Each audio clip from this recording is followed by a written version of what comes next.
이 아내가 남편의 통장 내역에서 정말 뭐 충격적인 거를 발견했는데 매달 한 600만 원에서 700만 원 정도가 어떤 사람한테로 이제 쭉 이체가 이제 된 거예요. 그 여자와 소위 말하는 이제 스폰 관계를 가진 거죠.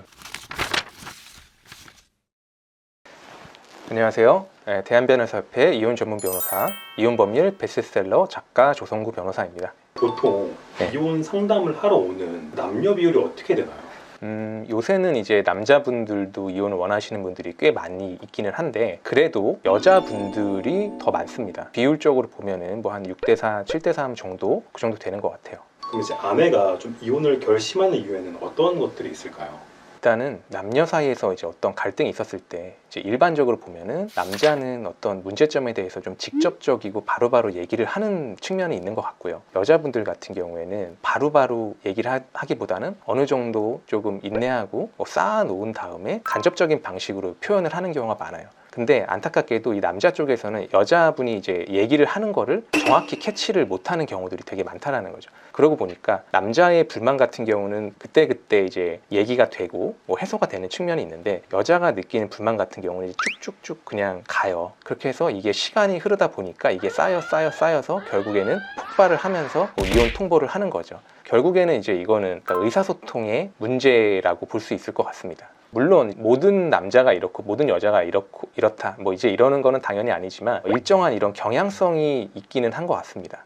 결국에는 이제 이런 부분들이 성격 차이로 인한 갈등으로 이제 이어진다라고 볼 수 있을 것 같아요. 그러니까 실제로 제가 이제 이혼 소송을 하다 보면은요, 여자분이 와가지고 막 얘기를 하세요. 지금 결혼 생활 한지 한 20년 정도가 됐는데 한 번도 남편한테 뭐 어떤 사랑을 받아본 적이 없고 남편한테 항상 이제 이런저런 개선점들을 얘기를 했는데 한 번도 이거를 들어준 적이 없다. 이렇게 해서 20년 동안 나는 정말 고통스럽게 살았다. 이제 이렇게 말씀을 하세요. 저는 당연히 이제 그런 내용으로 이혼 소장을 작성을 해가지고 법원에다가 제출하고 이게 결국 남편한테 가잖아요. 근데 이제 남편 측에서 얘기하는 거는 뭐냐면은 전혀 몰랐다. 뭐 20년 동안 내가 그렇게 했다고? 나는 아내가 나한테 어떤 그러한 요구를 하는지 조차도 몰랐다. 이제 이런 식으로 이제 얘기를 하는 경우가 정말 많단 말이에요. 서로 남녀의 소통 방식이 좀 다른 거고 이제 이거를 이제 남자 쪽에서 남자도 이제 여자를 정확하게 이해를 못하고 여자도 남자를 정확히 이해를 못해가지고 이제 이런 부분들에서 좀 갈등이 이제 있는 게 아닌가 이제 그렇게 생각이 됩니다. 그러니까 이거를 성격 차이라고 말할 수도 있겠습니다만은 결국에는 서로에 대한 이해와 소통의 부족이 아닌가 이제 이렇게 생각이 돼요.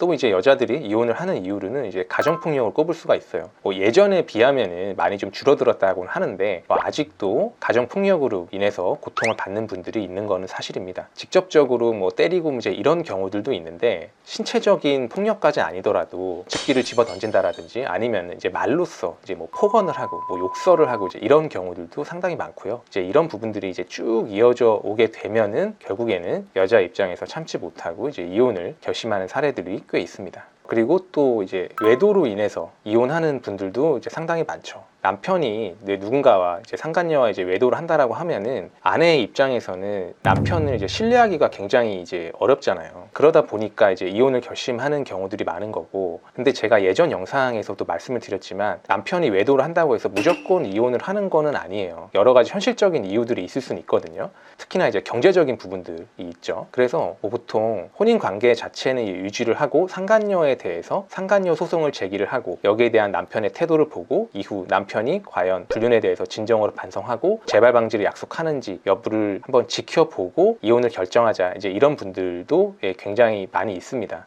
끝으로 남편의 성매매로 인해서 이제 이혼을 결심하는 이제 아내분들도 상당히 많이 있습니다. 남자분들은 뭐 이런 말을 하는 분들도 있어요. 사회생활 하다 보면은 뭐 룸살롱 같은 데 갈 수 있는 거고 뭐 그럴 수 있는 거 아니냐 이런 식으로 말씀을 하시기도 하고, 실제로 이제 예전 시대 때는 이제 그런 문화가 되게 많았고 아내들도 이해를 해주는 측면이 어느 정도는 있었단 말이에요. 근데 이제 요즘 세상에서는 이런 거를 이제 이해해주는 아내는 뭐 거의 없지 않을까 이제 싶습니다. 실제로 이제 제가 진행을 했던 사례를 좀 각색해서 말씀을 드릴 수 있을 것 같은데, 혼인 기간이 한 20년 정도 된 부부였는데 신혼 때부터 몇 차례 걸렸어요. 이제 룸살롱에 갔던 거를 걸렸고 불법적인 안마 시술소 이제 이런 데 갔던 거를 몇 차례 정도 들켰어요. 근데 그럴 때마다 남편이 얘기하기로 내가 이제 직장 생활을 할 때 좀 필요한 부분이어서 어쩔 수 없이 갔다. 접대였다. 이런 식으로 얘기를 했고 아내도 이걸 이해한 건 아니지만 뭐 어쨌거나 남편이 다시는 그러지 않는다라고 하니까 이제 이런 부분들을 좀 덮고 이제 넘어갔단 말이에요. 그렇게 시간이 흘러서 나중에 이 아내가 남편의 통장 내역에서 정말 뭐 충격적인 거를 발견했는데 매달 한 600만 원에서 700만 원 정도가 어떤 사람한테로 이제 쭉 이체가 이제 된 거예요. 나중에 알고 보니까 이제 이 남편이 룸살롱에서 이제 일하던 그 여자와 소위 말하는 이제 스폰 관계를 가진 거죠. 그래서 그 여자가 이제 그만두고 한 달에 뭐 600만 원 정도를 생활비 같은 거를 지급을 하고 이 외에도 그 여자가 사는 뭐 아파트에 월세를 내주고 이런 식으로 해서 한 달에 돈이 1,000만 원 넘게 들어간 그런 사례가 있었거든요. 그래서 이제 아내분이 저한테 얘기를 하기로는 그때 예전에 이거를 확실하게 좀 바로잡지 않았던 게 굉장히 후회가 된다. 이제 이런 말씀을 하셨었죠. 실제로 600, 700씩 빠져나가요? 2천, 3천도 받고요. 2천, 네, 3천씩? 네, 네. 와. 네, 그러니까 월세를 포함하면은 그렇게 되는 경우들도 많이 있죠.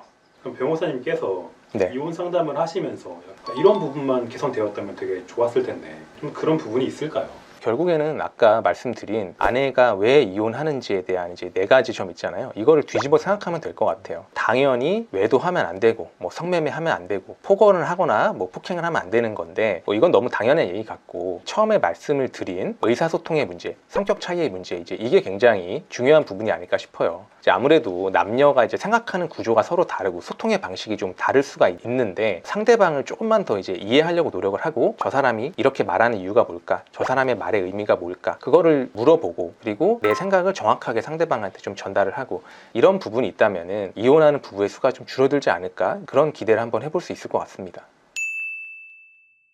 오늘 영상을 통해서 아내들이 이혼하는 4가지 이유에 대해서 알게 되셨습니다. 이 영상 내용 참고하시고 다음에 또 좋은 영상으로 찾아뵙도록 하겠습니다. 감사합니다.